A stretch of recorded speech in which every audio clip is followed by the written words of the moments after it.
লোধা কমিটির নিয়ম অনুযায়ী ৭০ বছর হলেই কেউ থাকতে পারবেন না বিসিসিআই এর সভাপতি পদে। এমন এক নিয়মের মার পেছে মেয়াদ পূর্তির আগেই পদ থেকে সরে যেতে হলো রজার বিনিকে, যে কারণে নিয়ম পরিবর্তনের পরিকল্পনা নেয় ভারত সরকার। ১৯৮৩ বিশ্বকাপ জয়ী তারকার মেয়াদ পূর্তির জন্য সব ব্যবস্থা করেও রক্ষা হলো না।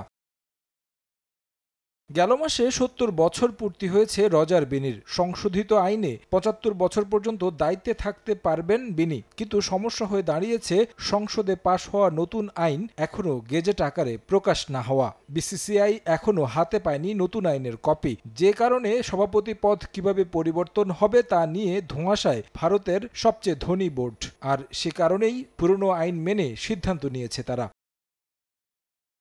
তাই রজার বিনিকে সরিয়ে সহসভাপতির দায়িত্ব পালন করা রাজীব শুক্লাকে করা হয়েছে ভারপ্রাপ্ত সভাপতি। ভারতীয় গণমাধ্যমের দাবি, বুধবার অনুষ্ঠিত বিসিসিআইয়ের অ্যাপেক্স কমিটির সভায় রাজীব শুক্লাকে অন্তর্বর্তী সভাপতি ঘোষণা করা হয়েছে। সেই সভায় গুরুত্বপূর্ণ সিদ্ধান্তও নিয়েছেন নয়া প্রেসিডেন্ট। ভারতের নতুন আইনের কারণে বাতিল করা হয়েছে ড্রিম ইলেভেনের সঙ্গে বিসিসিআইয়ের চুক্তি।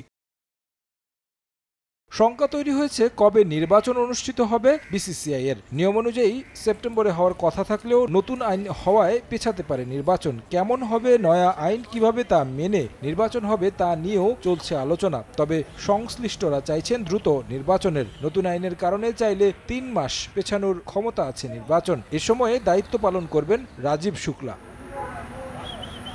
ভারতের এশিয়া কাপের দল নিয়ে তৈরি হয়েছে নতুন আলোচনা। ৫ ক্রিকেটারকে স্ট্যান্ড বাই তালিকায় রাখা হলেও তাদের দলের সঙ্গে নিয়ে যাচ্ছে না ভারতীয় বোর্ড। ৪ সেপ্টেম্বর দলের সবাই দুবাই গেলেও যশস্বী জয়সওয়াল, প্রসিদ্ধ কৃষ্ণা, ওয়াশিংটন সুন্দর, রিয়ান পরাগ ও ধ্রুব জুরেলদের থাকতে হবে দেশে বসেই। দূরত্ব কম হওয়ায় প্রথমবারের মতো নিজ নিজ শহর থেকে দুবাই যাবেন ক্রিকেটাররা।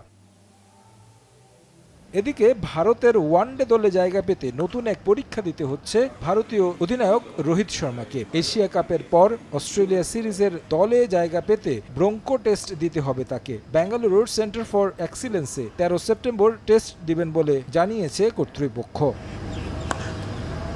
তারেক হাসান শিমুল, সময় সংবাদ।